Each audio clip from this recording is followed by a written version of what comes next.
প্রত্যেকের ঢাকা মেলের লাইক পেজটি শুরু জানাচ্ছি আমি রুবেল হোসেন। আমি মুহূর্তে আছি লক্ষ্মীপুরের কোমলনগরের চরপাগলা গ্রামে।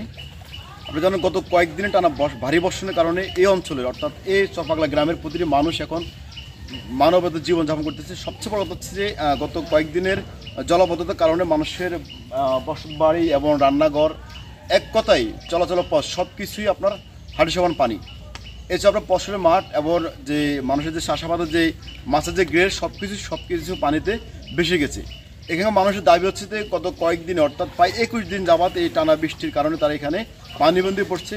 সংশ্লিষ্ট কোনো জনপ্রতিনিধি বা জেলা প্রশাসন বা উপজেলা প্রশাসন মানে কেউ এখানে আসেনি, মানুষের সাথে একবারে কথা বলেনি। মানুষের আক্ষেপ প্রকাশ হচ্ছে যেন মানুষকে এসে একবার দেখে যায় এবং যেসব জায়গায় আপনার জলাবদ্ধতার কারণে পানি বন্দি মানুষ জীবনযাপন করতে এগুলো যেন আপনার নিরসন করে এমনটা প্রত্যাশা করেন চরপাগলা মানুষের চরপাগলা গ্রাম প্রতিটি মানুষ। এছাড়াও আপনার এখানে মানুষের দাবি হচ্ছে আমাদেরকে শুকনো খাবার বা একটু যদি খোঁজখবর রাখতো মানুষ জেলা প্রশাসনের পক্ষ থেকে, তাহলে মানুষ কিছুটা স্বস্তিরতা পেত।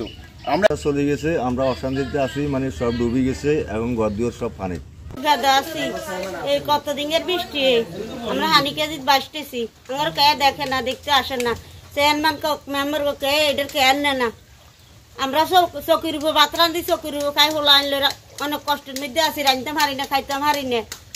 বিপদে আছি, আঙ্গু ঘরে চারিখানে দিয়া অত্র লেখাতে পানি, ঘরে পানি, পোলাইন চাইলে অনেক কষ্টেতে আছি, রান্তাম বাতাম পারি না, খাইতাম পারি না বাচ্চাদেরকে। একদিন বৃষ্টির কারণে আমরা দিকে 3 ফ্যামিলি সব ডুবে আছি।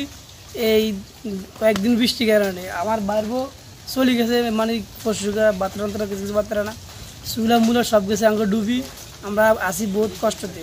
পানি নিয়ে খুবই সমস্যার মধ্যে আছি, খাওয়া দাওয়া করতে অনেক কষ্ট পাই, রান্না বান্না করতে সব কিছুতে অনেক কষ্ট পাচ্ছি। এমনটা প্রত্যাশা করে জেলা প্রশাসন এবং উপজেলা প্রশাসনের পক্ষ থেকে যেন চরপাগলা গ্রামে এসে পরিদর্শন করে মানুষের মাঝে সার্বিক সহযোগিতার পাশাপাশি যেন শুকনো খাবার বিতরণ করেন, এমনটা প্রত্যাশা করেন চরপাগলা প্রতিটি মানুষ। মোহাম্মদ রুবেল হোসেন, ঢাকা মেল, লক্ষ্মীপুর।